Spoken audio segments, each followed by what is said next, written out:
Здорово, народ. Фронт работы у нас сегодня опять по теплице.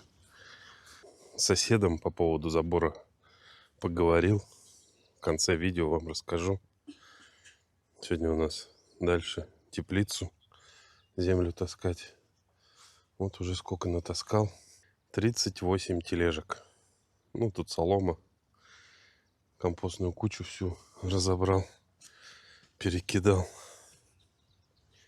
Осталось, наверное, еще столько же, только земли. Будем тропинку делать посередине. Здесь вон под компостной кучей посередине ледяная трава, ледяная земля. По поводу комментариев нелицеприятных. Почему-то люди меня считают душным или еще каким человеком.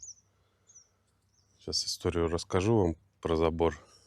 То есть вот у меня там сосед один, второй сосед, третий сосед. Ну и тут новый сосед, соответственно. Участок купили, домик еще не было. Грядки посадили, у нас тут начали ходить кони. Решили сделать забор сразу. Ну, хотя бы столбы. То есть столбы я у соседей спросил. Они не против. Столбы заливали сами мы. То есть наша семья.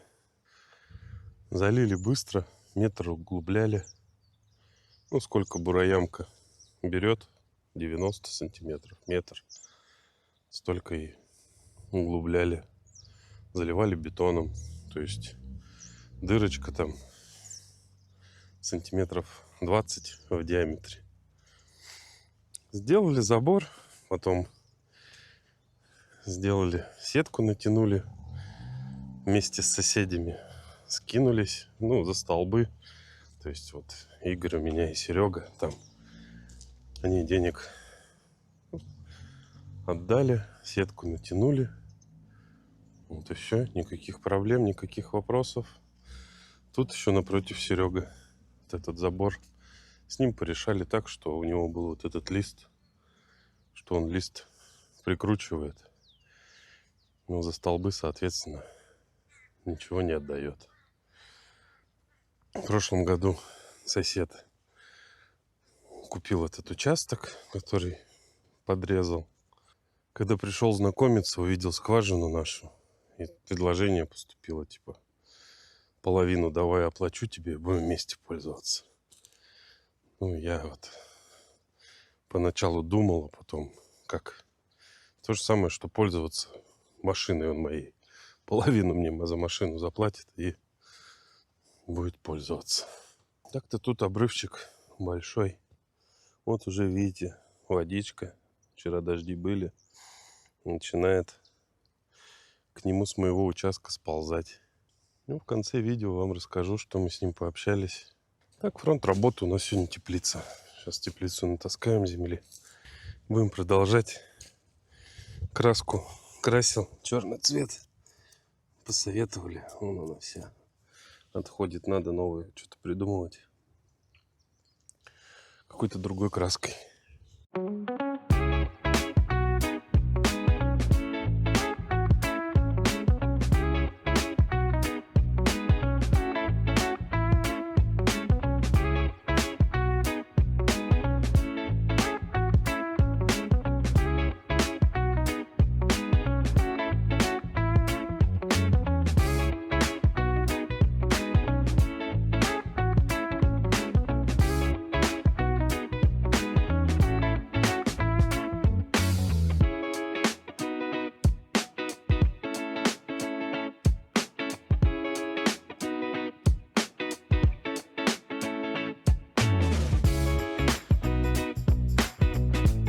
Едем в питомник, в плодопитомник, пить каких-нибудь груш, слив.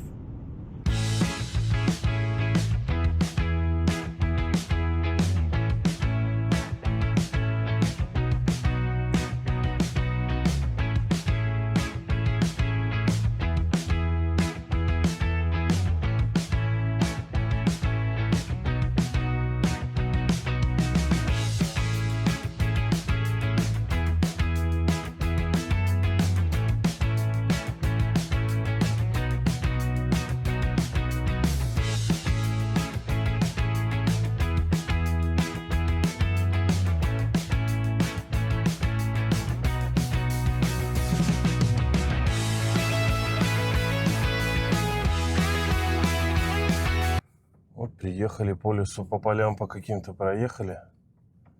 И приехали. Сейчас пойдем искать наши саженцы. Цель — колоновидная груша и слива. Сейчас будем все узнавать. Вон тетенька, наверное, сидит. На нее все и будем узнавать. Здрасте. Приехали. Нас обломили. Ничего нет. Сказали, у каких-то девчонок еще надо спросить.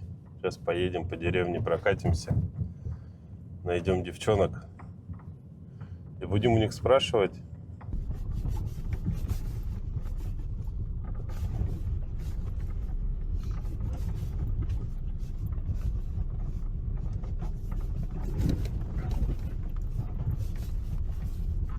Короче, поздно мы приехали.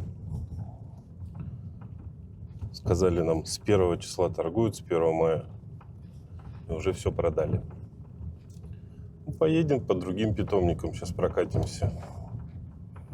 До сюда сколько? Километров 50. А каких 50-то? Километров 40 до сюда. Недалеко от города у нас. Поехали обратно.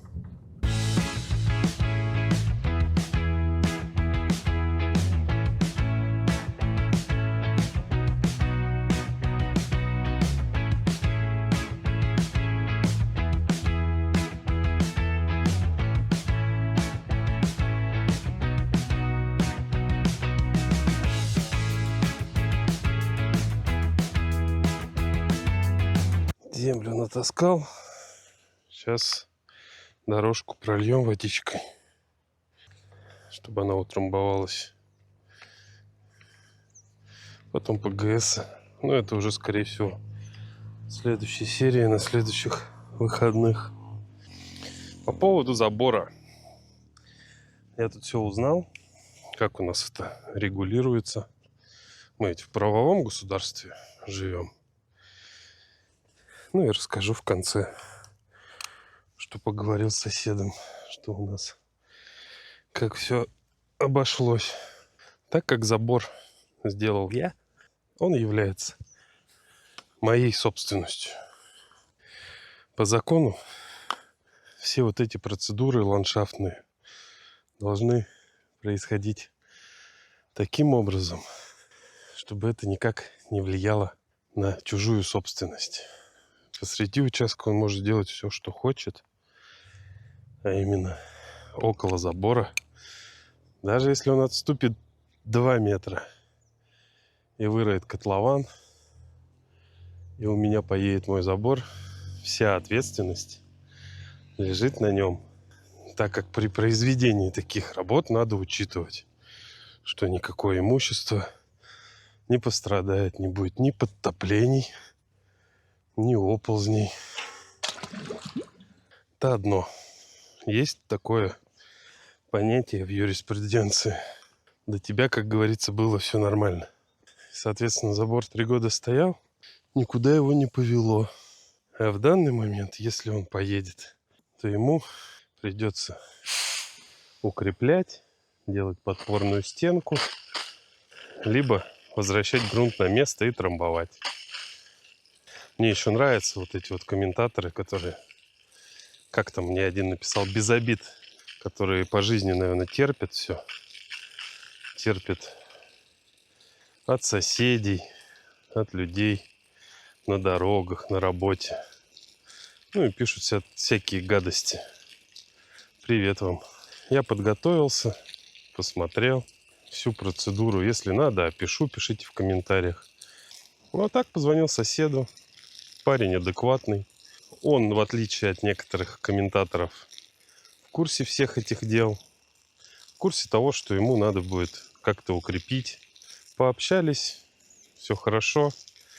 Ответственность он понимает, если забор поедет.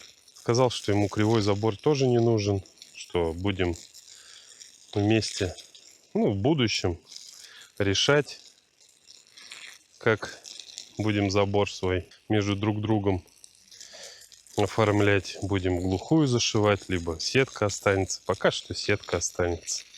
Норм по установке глубины забора, то есть сколько надо заливать, у нас нету в стране. Есть только норма по высоте забора. До того, как он сделал, если это стояло год, два, три, а потом после его манипуляций что-то с ним произошло, он должен вернуть это в исходное положение. Просто свои права надо отстаивать, а не быть терпилой. В жизни много таких людей. Так что парень адекватный. Захотел выровнять участок. Никто ему не запрещает. Просто делать надо все по уму. И я так понимаю, он будет еще подрезать. И будет делать все по уму, как положено. Всем спасибо. Пишите комментарии. Максим в комментариях привет. Подписывайтесь на Макс. Я вам ссылочку поставлю в описании. Туда заходите. Там будем сраться, либо советами делиться. Всем удачи. Пока-пока.